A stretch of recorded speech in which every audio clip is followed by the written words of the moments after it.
नमस्कार दोस्तों, ये लैपटॉप आप डेल का देख रहे हैं। 12-13 साल पुराना मेरा ये लैपटॉप था। तो राइट नाउ ये हैंग हो रहा था, काफ़ी ज़्यादा प्रॉब्लम हो रही थी। कुछ भी इजीली मैं ऑपरेट नहीं कर पा रहा था, कुछ चला नहीं पा रहा था। और जाहिर सी बात है, i3 और सेकंड जनरेशन है। आजकल तो 5th 6th 7th 8th 10th 13th generation आ गए हैं।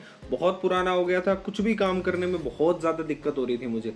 तो अब लगा कि या तो एक और इसके बदले, ये घर पे रखा रहता है लैपटॉप, एक और लैपटॉप लिया जाए या इसमें कुछ किया जा सकता है। सो जब हमने चेक किया तो इसमें पाया कि रैम जो है 2-2 GB के 2 रैम डले हुए थे। क्योंकि मुझे रैम बढ़वानी थी तो दोनों 2-2 GB की रैम हटा दी हमने। 4-4 GB की 2 रैम हमने ली। अब इसकी रैम बढ़ा के 8 GB हो गई है। एक्सटर्नल हार्ड डिस्क के लिए केसिंग आती है, कवर आते हैं जो डिफरेंट कंपनीज के आते हैं। ये इसको केसिंग बोलते हैं, स्क्रू लेस केसिंग है, कोई स्क्रू नहीं होता इसमें। 2-in-1 USB, यानी कि इसके अंदर इसको डाला गया। ये हार्ड डिस्क मेरी इसके अंदर सेगेट की डली हुई थी। 500 GB की हार्ड डिस्क डली हुई थी इसके अंदर। सारा डाटा था तो उसको बाहर निकाल लिया और उसको एक्सटर्नल हार्ड डिस्क बना दिया। जस्ट एक यहाँ से USB है, इसकी एक केबल आई है। ये 400-500 रुपये का केसिंग मिल जाती है। तो ये हमारी अब एक्सटर्नल हार्ड डिस्क बन गई है। और इसके अंदर नई एक हार्ड डिस्क डल गई जिसकी स्पीड ज़्यादा थी। 256 GB की हमने डलवाई है। SSD डल नहीं सकती थी क्योंकि SSD वगैरह अगर 5th जनरेशन से ऊपर वाले लैपटॉप में डल पाती है।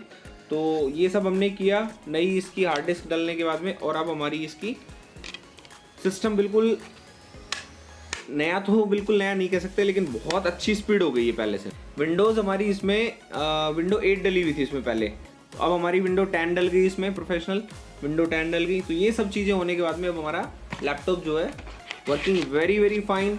और वो सारा डाटा अब इसमें हार्ड डिस्क में आ गया। तो आप भी अगर घर में कोई पुराना लैपटॉप है इस तरह का, 3rd जनरेशन 2nd जनरेशन, तो उन सब लैपटॉप में करवा सकते हैं। मतलब ये किया जा सकता है। अगर आपका लैपटॉप 2nd या 3rd जनरेशन से ऊपर हो तो ही ऐसा करना। अगर 1st जनरेशन 2nd जनरेशन है तो फिर रहने दीजिएगा। जैसे i3 2nd जनरेशन था तो हमने इसको कर लिया। 1st जनरेशन है तो उसमें ये प्रोसेस ना करें क्योंकि 1st जनरेशन वाले में कामयाब नहीं हो पाएगा। तो पहले से अच्छा काम कर रहा है, स्मूथ काम कर रहा है, थोड़ा सा फास्ट हो गई है वर्किंग। तो मैं यही बताना चाह रहा था कि मेरा खर्चा कितना लगा। तो 2 मेरी रैम डली है 700 रुपये की, 1400 रुपये की रैम हो गई। और लगभग 1500 रुपये के आसपास की मेरी ये हार्ड डिस्क डली है। तो लगभग 3000 के आसपास हो गए। और 600 रुपये की केसिंग डली, 3600 रुपये हो गए। जब ये किया तो सर्विस भी हो गई लैपटॉप की।